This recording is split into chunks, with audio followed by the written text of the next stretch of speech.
소유라멘의 유래는 일본의 메이지 시대로 거슬러 올라갑니다. 메이지 시대의 중국인들이 일본에 대거 유입되면서 중국의 국수 요리인 라면이 일본에 전해졌습니다. 이 라멘이 일본의 식문화와 결합하면서 소유라멘이 탄생하게 되었습니다. 소유라멘의 육수는 간장, 설탕, 멸치, 다시마 등을 넣어 끓인 것입니다. 간장의 진한 풍미와 멸치, 다시마의 감칠맛이 어우러져 깊고 풍부한 맛을 내는 것이 특징입니다.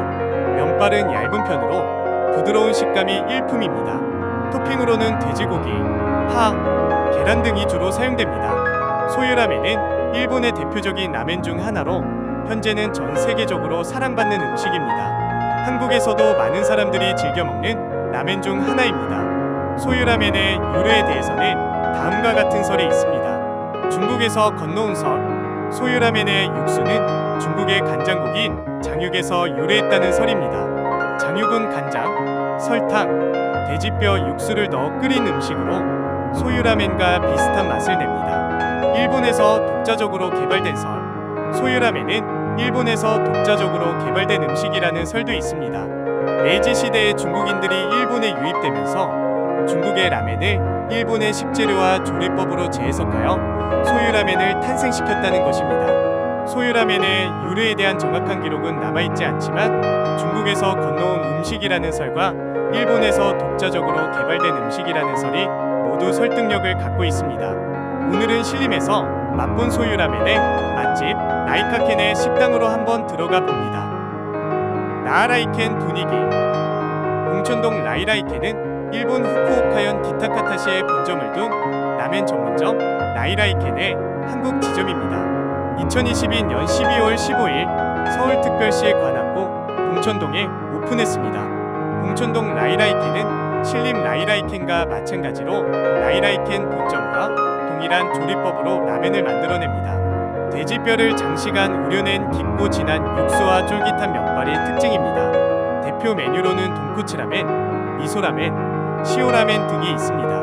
봉천동 라이라이켄은 오픈 이후 꾸준히 인기를 얻으면서 서울에서 손꼽히는 라멘 맛집으로 자리 잡았습니다. 특히 신림 라이라이켄과는 달리 봉천동은 라멘 맛집이 많지 않은 지역인 만큼 봉천동 라이라이켄은 단숨에 지역 대표 라멘 맛집으로 떠올랐습니다. 내부는 10명이 안되게 테이블이 있고 2인 테이블 하나 남지는 1인 테이블로 돼 있습니다. 주차는 할 곳이 없어서 차를 가져오시면 매우 힘듭니다. 골목도 좁아서 골목에도 주차를 할 수 없습니다. 키오스크에서 주문하고 앉아있으면 음식을 주십니다. 김치도 있고 해서 일본 라멘 즐기는데 맛있게 즐길 수 있습니다. 나하라이켄 음식. 라이라이켄은 돈코츠라멘, 지로스타일, 시오라멘, 소유라멘, 중화소바, 라제소바 이렇게 팔고 있는데 제가 먹은 것은 소유라멘입니다. 돈코츠라멘을 그동안 많이 먹어서 소유라멘을 먹었는데 간장을 베이스로 한 라멘이고 한국 사람에게 그나마 입맛에 잘 맞아서 쉽게 먹을 수 있는 라멘입니다. 본토 음식은 느끼하고 짜고 하기 때문에 한국식의 입맛에 가장 알맞는 맛이라고 할 수 있습니다. 토핑이 버섯과 장아찌 같은 것과 차슈가 올라서 면과 곁들여 먹는데 맛이 있습니다. 씹히는 맛과 부드러운 맛이 동시에 느낄 수 있고 짜지도 않아서 담백한 맛이 나기도 합니다. 면은 푹 익은 것 같지 않기는 해서 푹 익힌 면을 드시고 싶으시면 이야기해야 될 수도 있을 것 같습니다. 사이드 메뉴를 먹지 못해서 아쉽긴 했는데 다음 방문했을 때는 사이드 메뉴도 한번 시켜봐야겠습니다. 나하라이켄 나의 생각. 나하라이켄 꿀팁. 주차하기는 힘듭니다. 차를 근처에 주차를 하시는 것을 추천드립니다.